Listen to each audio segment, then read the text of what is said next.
shifting my mindset. It was a journey. It's been a journey over 25 years. It wasn't one book. It wasn't one conversation. It wasn't one course. It was an accumulation of all of it, but more importantly, doing the work here and doing the work here.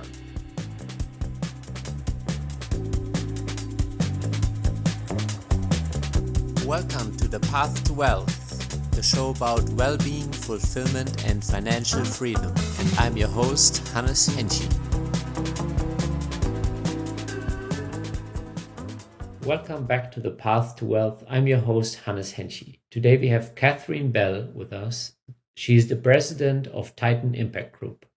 Catherine has blended her passion for ethical investing and community betterment, offering unique, impactful investment opportunities in mobile home parks, medical office developments, and more. Under her guidance, Titan Impact Group has become a force of good, transforming bank accounts and communities alike. Catherine's deep commitment to family and philanthropy drives her mission to provide homes within the U.S. foster care system, making her not just an investor, but a catalyst for lasting change. Join me, Catherine, on the podcast as she shares her inspiring story of overcoming adversity and redefining the American dream through compassionate investment. Welcome to the show. Thank you. Super happy to be here with you. You're welcome. So first things first, where did your investment mindset stem from? So I'll start from the beginning. So I'm actually born and raised Canadian, and I was born to a teenage mother, and I was in and out of more homes than you can possibly count. And from that, I went to 13 different schools and didn't actually learn to read till I was in the 8th grade, but I got straight A's because I learned that they didn't want you to think, they just wanted to get the right answer. And I knew how to listen and get the right answer. And so that's what I did. And so through all of that adversity, I learned some serious grit, determination, perseverance to survive, right? And get through. I eventually got my brothers adopted. I got myself adopted at 16 and essentially saved my life. And from there, I was able to go on, graduate high school, graduate college, or go to college, and then travel the world and do all of that.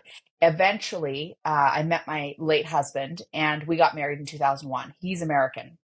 And so growing up in a socialist country, right, and in extreme poverty and coming to a capitalist country, he had a dream.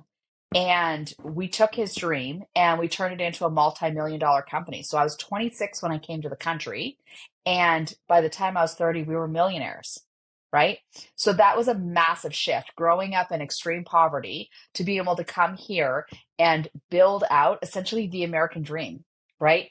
And inside of that whole process, understanding it was up to me to get myself educated around finance, around investing, around all of that. And so I did. And the beautiful part is, thanks to libraries, thanks to Amazon, thanks to the internet, there's so many books out there. I love to read, if you couldn't tell.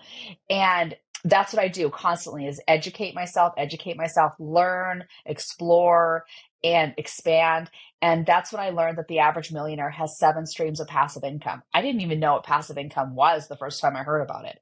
And so I dove in, what is passive income? And so then I got myself educated on that. Now, what are all the different types of passive income, right? And how was I going to make it happen given my busy schedule? And we adopted twins out of the foster care system, and super happy to be a stay-at-home mom. And then my husband got sick, and he got so sick that it forced me to have to go back to work to provide for our family. So now I'm working 80 hours a week, taking care of my sick husband, taking care of my twins. I was exhausted. I was like, I can't keep going at this rate. So I was like, I've got to build up these passive streams of income. And so that's what I started to do. And I love real estate. And I also love collaborating. And so I took those two loves and figured out how to work together. So I figured out a way to partner with different operators to be able to learn about what they were really good at. And I did that. So one of the things I talk about is this book. If you haven't read it, Who, Not How. Yeah. This was a game changer. So I found who was doing the things that I wanted to know how to do. And so I would plug into and bring my genius to their organization, to, whatever it was. And I would learn all the hows. And through that, ended up doing buy and hold, discovered I didn't like tenants and toilets. And then here in Arizona, I loved the whole before and after HGTV. And so I ended up running a program called the Flipping Females. And we partnered with women and literally walked alongside of them and taught them how to invest and how to fix and flip. We flipped about 500 properties. I learned a lot. Yeah. I went on and learned that the safest position to be in any real estate investing transaction is the bank. So I was like, how do you be the bank? You start a hedge fund. So that's what I did. Start a hedge fund, and we did vacation rentals because that sounded fun. We had a whole portfolio of man caves. It was so fun having these very cool vacation rentals. Went on, I did some residential development, commercial development. So I just kept giving myself permission to explore different asset classes and to come in and partner with different operators and bring my skill set while learning like all the ins and outs of all of it and learning more about myself and the things that I loved. And so I go through a whole completion process around each one. I actually coach this in how to get complete with all the projects and, pulled out the pearls of wisdom, the nuggets of gold, and now make better decisions, moving forward. One of my favorite books is The Road Less Stupid by Keith Cunningham. And what he says is, we don't need to be making better decisions. We need to be making less stupid decisions. And the only way we can make less stupid decisions is by really sitting back and analyzing like what worked about the deal, what didn't work, what did I learn, who would I need to forgive, what would I do differently, like all of those pieces. And when we do that, there's a whole science behind the neurology of all it, but you're able to actually springboard forward and make better decisions. And as a result, like my mindset just got better and better and better. So again, I was working all these hours, building up all these passive streams of income. In 2018, my husband died unexpectedly, and it was very tragic and horrible. I'm so sorry. And it left me a widow and now a single mom with 14-year-old twins. And it was like, what was I going to do? But because I had done all of that, I had given myself permission to try all these different assets. I had partnered, became an LP, a limited partner on lots of these different deals, sometimes a GP on these deals, a general partner. I created 13 streams of passive income for my family. And it was only because of that breathing room. Money is like oxygen. The more we have, the easier it is to breathe. And the more we have, the easier we can breathe, the bigger the difference in the world we can make. So having that breathing room to be able to take a year off and just grieve with my twins and figure out what I was going to do, it was a big deal, right? So spent that year figuring out like all of it and discovered there's a whole lot of things I was doing that I didn't like. I shut it all down and started my company, Titan Impact Group. And number one is we're the sentinels of the American dream. We protect that dream. And then the second thing is every project that we do, we leave every person, property, and community better than we found them. Like that's just me and my core beliefs. And inside of all the deals that I did and really walking through that completion process with each one, I discovered about myself and my personality. I love to be the bank and I love to rent dirt. That's it. Those are my favorite things. So that's what we do. So we invest in mobile home parks and we invest in triple net lease commercial medical space. And here's the reason why, because I need, as a mom, I need that security and that stability, right? So it's like, who wins the race, the tortoise or the hare? It's always the tortoise, right? So the mobile home parks, we rent dirt. We're not responsible for the actual structures, right? So whoever owns it, they have pride of ownership. That's the first piece, but I'm not responsible for any part of that building. So we're just responsible for the utilities. I love that. And so the second piece to why I love mobile home parks is because if you think about it, when I had the single family homes, when I owned 100% of one building, and that tenant moved out, I felt 100% of that pain. But now that I own hundreds of doors, if a couple of people move out, I don't even feel a blip on it. So I'd rather be part owner in hundreds of doors than 100% owner in one door. So that was a huge mind shift for me. The other part was being a part owner allowed me to scale my portfolio and what I was doing. Rather, it was harder to scale buying one single family home at a time. So that was the other piece. Again, I found the who are the people that manage and are really great operators inside of that. And so I partner with them. The second thing is that we will always need affordable housing, no matter what economy we're in, whether we're in a recession or we're in a thriving economy. It doesn't matter. No matter who's in office, we will always, always, always need affordable housing. So that's why I love mobile home parks. The triple net lease medical office space, again, and I learned this from doing all these different deals, right? So the triple net lease, it's what we do is we work with medical practitioners and we help them scale their medical practice. So we want these medical practitioners to stay in their lane and stay really good at being whatever type of medical practitioner they are. And we come in and we become their virtual real estate company. So we buy the building, we find it, we buy it, we pay for all the tenant improvements, we pay for all the medical equipment, we put it all in there, and then we wrap it into a 15 to 20-year lease for them. So what that means is for them and that community is that rather than them having to come up with the capital to be able to do all of that and the time and the energy to find it, buy it, manage it, like all of that, we've done that all for them so they can stay focused on their practice. And generally, it takes them 3 to 5 years to come up with the capital to be able to do that. So we've literally done it all for them. And now they can open up 6 to 10 locations simultaneously, generating 6 to 10 streams of income that are now paying for those leases, right? So it becomes a win-win for them inside of growing and scaling their practice, whatever that is. And, for us inside of our genius, which is, we're their who for the whole real estate piece. So again, it's a way that we get to essentially rent dirt and be the bank, because that's what triple net lease is. Means, for those who don't know, triple net lease is like the tenant is responsible for everything that happens inside of that building. All the maintenance, the repairs, like everything. They are 100% responsible for it. We essentially just are responsible for the dirt.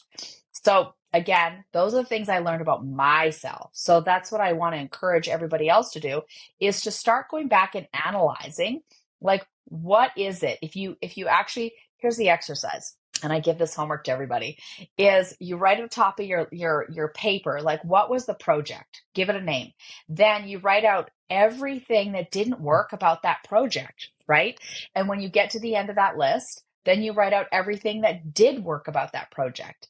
And you get to that end of that list. Then you write out, what did you learn? What would you do differently? Who do you need to forgive? And then what do you need to be acknowledged for?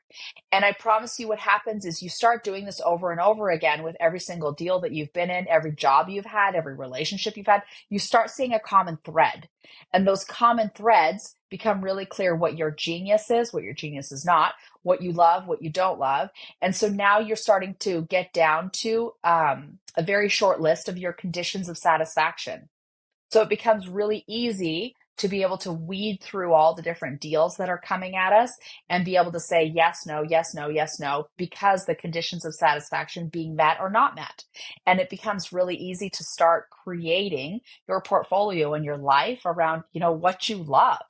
But it was a lot of internal work and a lot of telling the truth, a lot of reading a lot of books to discover for myself, and my family, what was best for us. So, that's the homework I would honestly give everybody, to do that. Give that gift to yourself, give that gift to your family, and to understand that your earned income is meant to buy assets that provide passive income. That passive income now pays for your lifestyle, but now it can go on and you can go make a difference in the world. And I believe everybody's called to make a difference in the world. Everybody has that innate, inherent, like, everybody wants to be a contribution. How is it that you want to be a contribution? I have a nonprofit that focuses on that. There's over 500,000 children in the U.S. foster care system. 350,000 are available for adoption today. There's more than 350,000 congregations in this country. If each church takes on finding one family to adopt one kid.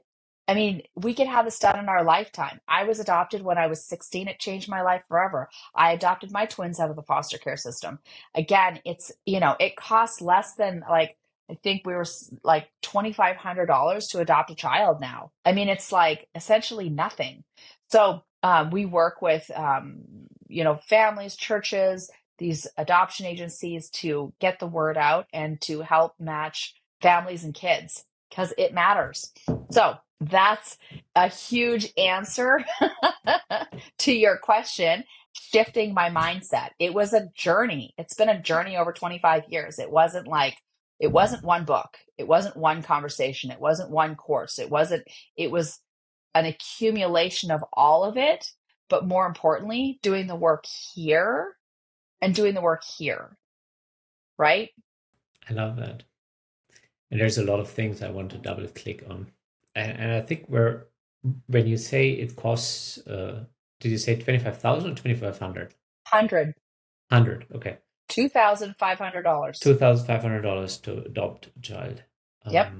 Can you describe what that meant for yourself when you were 16 and you got adopted, and how that, after being through so many different houses and schools, what that meant for you in your life?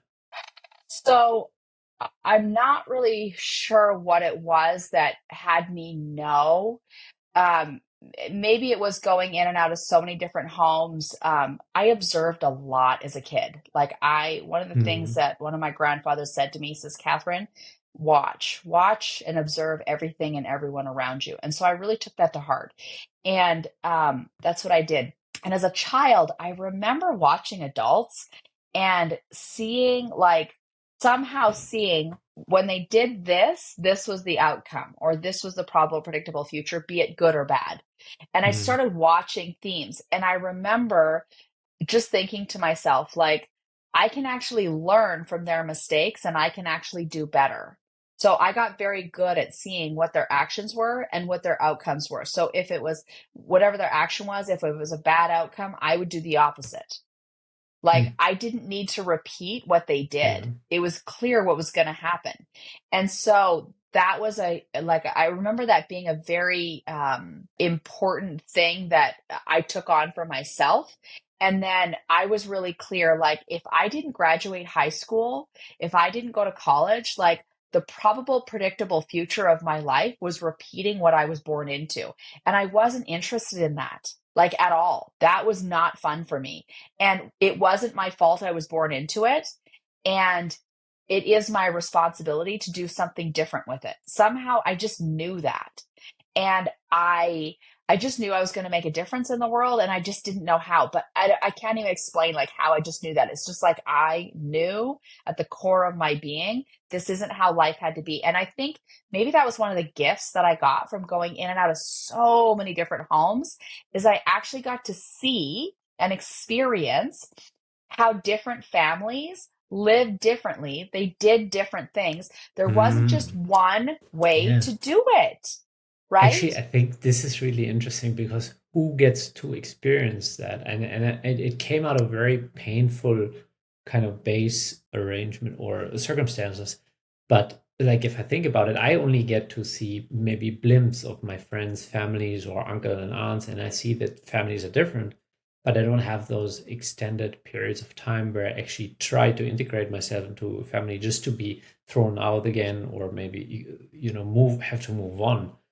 So that's really interesting.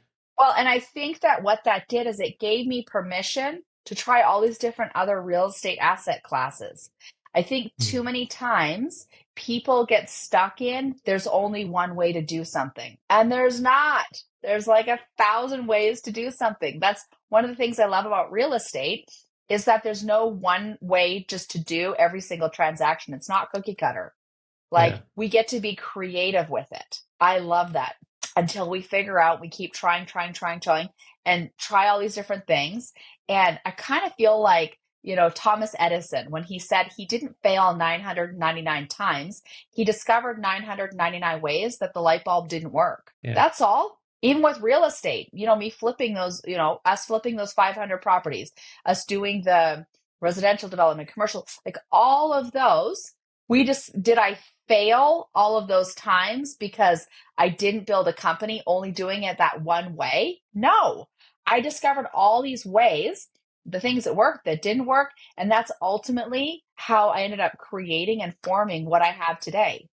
Right.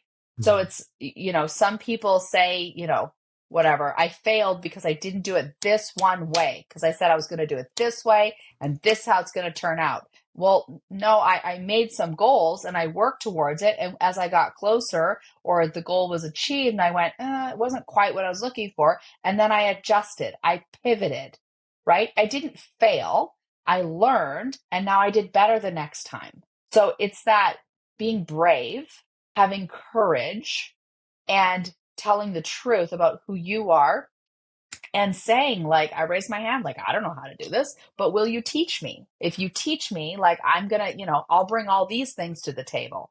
So it's how do we collaborate together? How do we create a win-win for each other, and do things together? Yeah. And that's something I think I'm particularly guilty of. I'm from Germany, so I have this very standardized culture, rural background. For me, coming to the United States was very liberating because I saw people just doing stuff, and Right. they didn't wait to become like these 5-year professionals. They're just like, yeah, I enjoy this. I started doing it. It's working. People love it, and for Yeah. me, this was like, what, you can do that? Like in Right. Germany, you're an apprentice for 3 years, then you work in the Yep. profession for 2 3 years, then you become a master, then you have your own company, so you're a decade in. Right. And coming to the US, it was very refreshing. At the same time, for example, let's take multifamily. Yeah. There's a building code which makes multifamily look very alike, a lot of it. And just here in the Gulf region where I'm right now, there's so many properties that just look the same, different color and paint and stuff, but more or less the same. But here and there, you will find a development group, an architect, who uses the same building code in a refreshing way, and they make it look different, they make it feel different. Right. And I see people appreciating it. Like, I Yeah. appreciate it. I don't want the whole town to look and feel the same. I appreciate it if the community is built different, and if that means that the layouts are slightly different and stuff. That's interesting. And there's actually a guy in Minneapolis, is developed, Sean. He does amazingly different, and people love it for him. But there's like that general consent where, like, oh yeah, that doesn't sell well. That's not the kind of inventory people are looking for. But interesting enough, like the property, we ended up signing a lease down here in, I think it's selling like hotcakes compared to the other ones because it I feels different. love And I know it. Sean's Yeah. apartment are going like crazy because they are different, and he Yep. has an emphasis that feels a little bit more European. And and I appreciate that you can think outside of the box like Yep. that. And it reminds me that, as you said, there is not a one size fits all, even though the US is kind of it has a big mass market for many things. Like, you Yep. don't build one Starbucks, you build 1,000 Starbucks. You don't build one McDonald's, you build 1,000 McDonald's. So there is this general approach for big corporations. But I think within all of that, as individuals, as investors, as developers, as real estate folks, we can find our path. Yeah. Yep. And that's what I love about this country. Like, you get to live your version of the American dream, yours. There's not just one version. I get to live my version, Yeah. right? Like, and we get to create it. I mean, how great is that? I love this. Yeah, I think this is also like, both of us came from socialistic countries. Like, Germany is Hmm. so social, it's gonna bankrupt itself probably right now. And I feel like people that want a different life, a better life, who are willing to do the work, are attracted to the United States still till this Yes. day. Yep. The United States attracts like the most brilliant minds from countries all over the world, because it gives them the opportunity to create their version of their life dream, whatever that looks like. Like, that's one of the things I love about this country and how brilliant it is. It really is amazing. Yeah. And this still holds true, and I hope it will hold true for a couple more decades, because it's what makes this place exceptional. The other day I saw a statistic that so basically 1/5 of S&P 500 companies are founded by direct immigrant first generation, and another 30%, so making it half of the S&P 500 companies, are either first or second generation immigrants, but basically immigrants. I didn't know that. That's really cool to know. I Yeah. love that. Yeah, that's So really cool. I think and I hope they can preserve that kind of ethos. Right. Yeah. Yeah. Well, and you can study history, like if you study what the Vanderbilts did versus what the Rockefellers did, right? The Rockefellers built a system that continued to allow for generational growth to go on and on and on. The Vanderbilts didn't do that, right? The money was just, well, it's all gone. Yeah. Yeah. So I mean, study that. you have to hand over the mindset and not the money. Yeah. That's the Yep. real wealth of the family is in the knowledge. Yes, right there. At the same time, I think that's what's holding many people hostage in the middle class, or maybe even in lower poverty, is the Yep. mindset that they grew up in and that they have to break free from. What are you showing? The Signs of Getting Rich. So have you read this book? No, I've never So seen this book. this book, I've been reading it for years. It's a teeny tiny little book. It takes maybe about 2 hours to read. And here's the homework that we give everybody. It's by Wallace D. Wattles, and he actually talks about the Rockefellers and Vanderbilts and stuff in here. Here's the homework. The homework is you read through the book once. It takes you maybe 2 hours, or listen to it, whatever. And then for the next 90 days, To reread every it. single day, you read chapters 4, 7, 11, and 14 every day. 4, 7, 11, and 14 every day for 90 days. If you miss a day, you start all over again. That You sounds like do what is this. that? The Greatest Salesman? I'm Have not you sure have about you that. read that one? So I it's read that a similar. long Basically, time ago. it Yeah. takes you multiple months to finish the book, but it's also, if you read the book in once, it's like a 4-hour read. But Yeah. every day you're supposed to, I think, basically in the morning, in lunch break, and at night, you're supposed to read a certain section of the book, which eventually allows you to finish the book. But you're reading the same section of the book. I think it's 9 chapters, and you're supposed to read each chapter basically 3 times a day for a month or something. So it takes you 9 months. And by the time, if you actually stick to it, you just develop the muscle in sticking to something. That's one. And second, you've just kind of indoctrinated yourself with the book. Yep. And you're also supposed to take action based on the book. It's like, and Yeah. it's as simple as like, be nice to people, leave people in a better place than you found them. And this kind of stacking that over multiple months. And that's exactly this. It's brilliant. So you want to start shifting your mindset, you got to deal with this. This is our biggest roadblock. Yeah. Right there. You deal with this, everything out here changes. That's 100%. I mean, the life we experience is a reflection of the quality of our thoughts and emotions. Mm-hmm. Yes. Yes.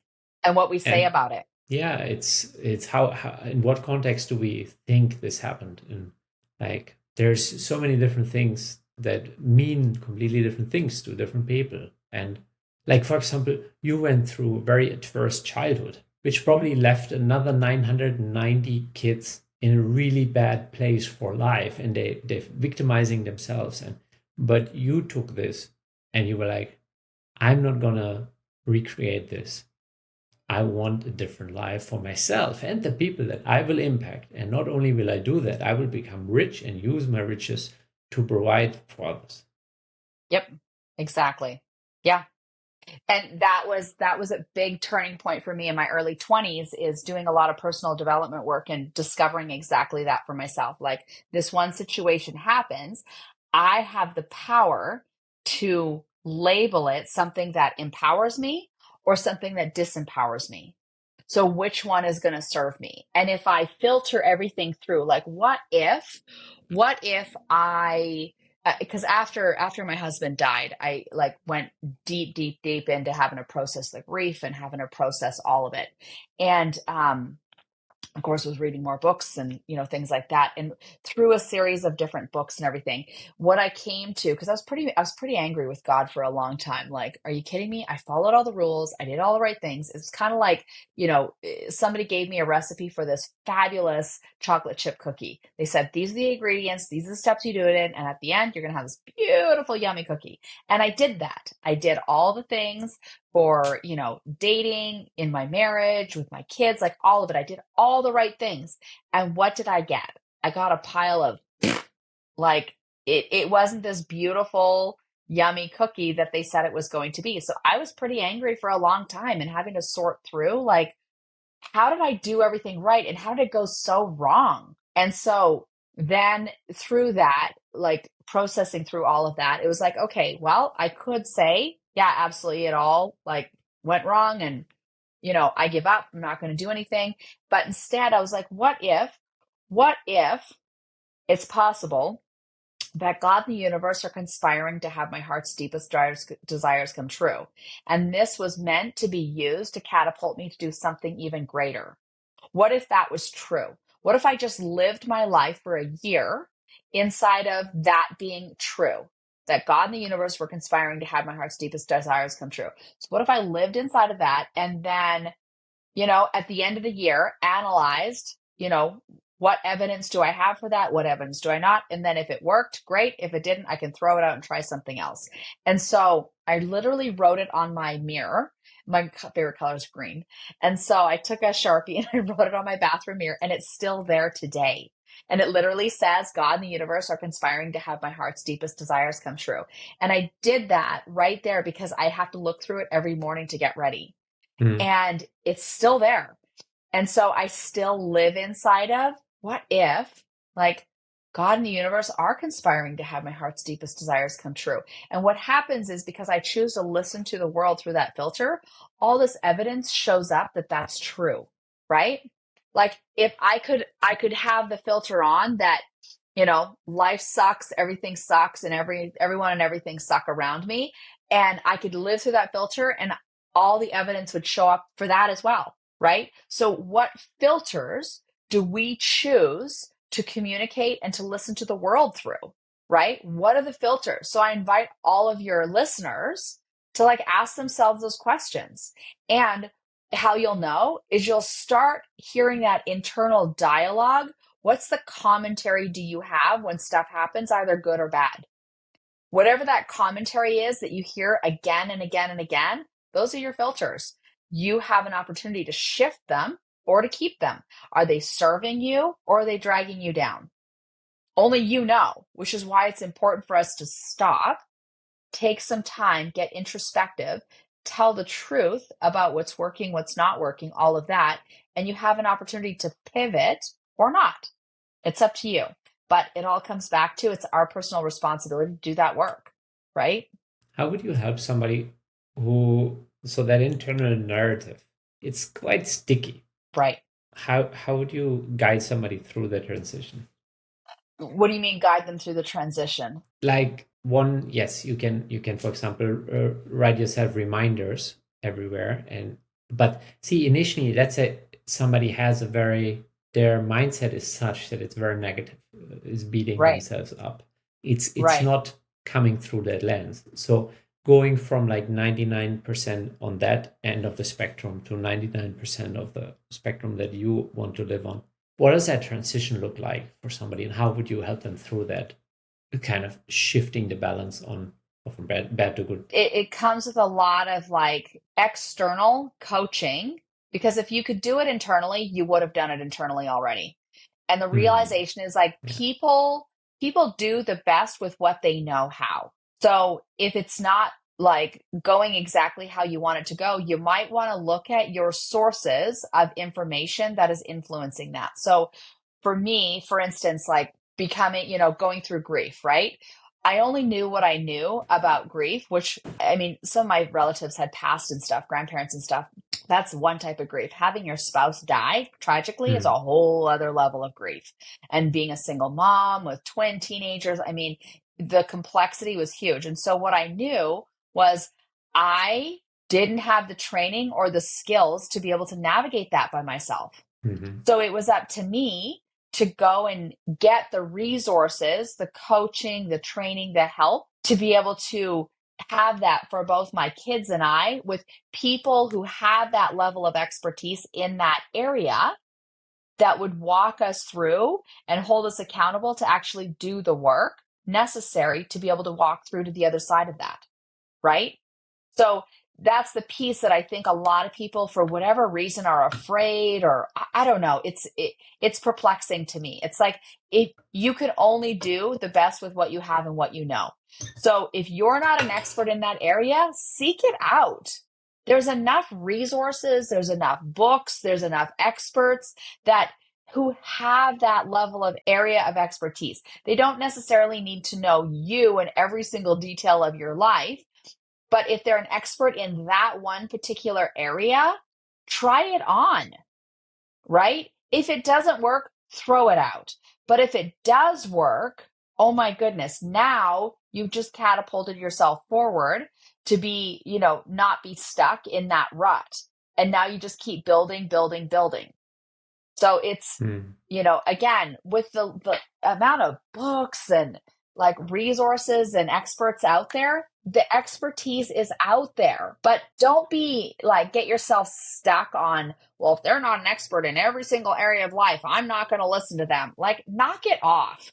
Nobody is an expert in every single area of your life, but if they are an expert in that sliver, listen to them, try it on, because clearly what you're doing isn't working. So don't be so arrogant to think that it's your way is the only way. Stop doing that to yourself. You owe it to yourself, your family, your community to open your mind and to try something different. If it works, great. If it doesn't work, great. You learn something, but keep learning and being coachable and progressing forward. Like, don't just stay stuck. Like, knock it off. There's no reason for that. It sounds a little bit like you always want to have a round table, almost like board members. Yes. For your life, and each of them can have a very focused level of expertise, and as a group, it might make for a well-rounded life. Yes. And that's exactly it. Like, I am not the smartest person in my life, but I have the smartest people in my life, thank goodness, and in my company. So for instance, we had a call and several calls this morning, and in there we determine, okay, I've got to go form some partnerships. Who can I talk to that's really good at negotiating partnerships? I've got this whole software. I need to talk to a programmer about this. Who can I talk to that's that expertise? This person who's good at partnerships they're not the expert when it comes to software. So it's like, why would I talk to them about that? I only go to the people who are experts in that particular thing. The operators that I work with the mobile home parks, I don't talk to them about the triple net lease medical office. That would be stupid. They don't know anything about it. I don't talk to the people who are in triple net lease about mobile home parks. Like, don't do that. Know your lane. And I always say, if it's your genius, it's your job. If it's not your genius, it's not your job. Go find the person that is their genius and lean in and learn from them. You may learn good, you may learn bad, you may learn all of it, but at least stay open to learning. Don't make them wrong if it doesn't go exactly how you think or perfectly. Like, nothing in life is ever going to be perfect, but we can learn and we can get better, right? And the interesting thing is, yet we turn around and we expect our small circle of friends to know all of those things well enough, and we actually listen to them. Yes. Oh my gosh. Okay. Thank you for bringing that up. Holy Moses. That was one of the greatest things I ever learned. Talk about a soapbox. You have no business getting somebody else's opinion on something that hasn't successfully done whatever it is you're asking for their opinion on. Oh my gosh. Like, how many times do you and I come across people who have never invested and they're getting advice from people who have never invested? What are you thinking? Right? It would be like wanting to get in shape. We talked about you with biking, like wanting to get in shape and become really, really good at that thing, and going and asking for the advice of a couch potato. What? Why would you do that? Without getting into the vaccine narrative. But there are people who give health recommendations in this country who look clearly unsick. They clearly look sick. I mean, unhealthy. I mean to say. Yes. And there's doctors who clearly look extremely unhealthy. Yes. And then I'm like, why would I listen to you for well-rounded health advice? Yes, you might be a great doctor to do my hand surgery, Maybe you're perfect on those few aspects, but I cannot listen to you about well-rounded health advice because you look sick yourself. Exactly. Like, it's the whole, I'm sorry, I can't hear what you're saying. What you're doing is so loud. Like, yeah. So yes, if you're going to take advice from somebody, make sure that they actually are smarter and have had success in this area more than you have. Otherwise, seriously, stop getting advice from people who have I always say, listen, it's none of my business what your opinion is of me. Like, if you're not the expert on me, your opinion of me really doesn't matter and shouldn't matter. It shouldn't influence me at all. So it's like, okay, got it. Everybody's got opinions. You have them. But, unless you're an expert in that area, I have no business talking to you. You have no business opening your mouth about it to begin with. Yeah. There's people who get really offended because I'm a strong proponent of that. Like, I'll keep my mouth shut on things that I don't know about. I might have a very small opinion based on my personal gut feeling around it, but I will not go out and voice it and fight for it. And there's people offended by that when I say, hey, you don't know anything about it. Why would you try to bring your opinion to the table? And they're like, yeah, but I can have an opinion. I'm like, yes, you can have an opinion, but if you do this twice, nobody will ever listen to you again. Yeah, but people have opinions and they feel the need, like, I don't know, there seems to be something like everybody feels it's necessary to share their opinions, even on social media and stuff, about things that they have no experience in. It drives me crazy. Yeah, that's a whole different other topic. Yeah, I find... See, a person that's shredded and is clearly fit and is like in the physique of their life, they probably mastered something in terms of health. They might, and there's a difference here, that they might just be an athlete who can hold peak performance for a couple of years and then they will die down. They will not have great longevity. Right. And then there's other people who live into their late 90s and they're thriving, they're walking, and then like, those are the kind of people I want to learn from. Right? And yes. And then I'm like, there's something was mastered here. Something is worthwhile copying here, especially if they live happy. Like, I don't want to be the 90-year-old miserable guy. I want to be the guy like that. I was listening to the Rich Roll podcast and he was interviewing a guy. He's 100 years old, still goes canoeing and does like bike rides and stuff. And I'm like, what is this guy made of, and why is he in that position while other people think about dying? Like, the other day I spoke to a guy who was just in his early 60s and he's like, yeah, I'm old. I'm almost done. I'm just sitting it out now. I'm like, you still have 30 years to go if you want to. But if you tell yourself you're done, you're probably done. Yeah.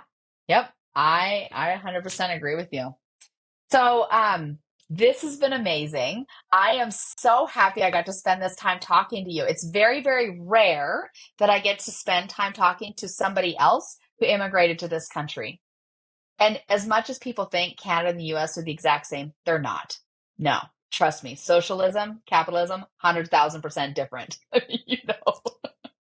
So yeah, I have so loved this conversation and your perspective. This is like, makes my heart sing. Catherine, where can people connect with you? They can find me on social media and TitanImpactGroup.com. I am there. My story is there. You can go to the About Us section. My nonprofit is there. I have a mastermind called Queens of the Round Table. It's for powerful women that want to collaborate. And, we do some amazing stuff with the United Nations and making a difference in the world that way. So yeah, everything I am is there. TitanImpactGroup.com.